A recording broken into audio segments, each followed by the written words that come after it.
रावला मंडी बाबा रामदेव मंदिर से आज गुरुवार को 21 फुट की ध्वजा बाबा रामदेव जी महाराज की भक्तों द्वारा पैदल रामदेवरा के लिए रवाना हुई।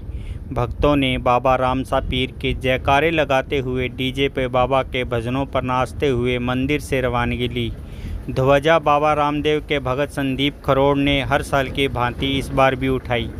बाबा रामदेव जी मंदिर का एक प्रमुख धार्मिक स्थल है, जहां भारी संख्या में भक्त अपनी मनोकामनाएं लेकर आते हैं। मंदिर में बाबा रामदेव जी महाराज की समाधि है और यहां पर हर साल भाद्र पक्ष शुक्ल द्वितीया से एकादशी तक एक विशाल मेला लगता है।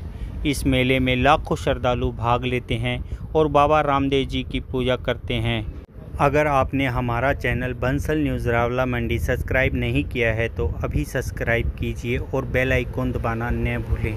रिपोर्टर चंचल अग्रवाल।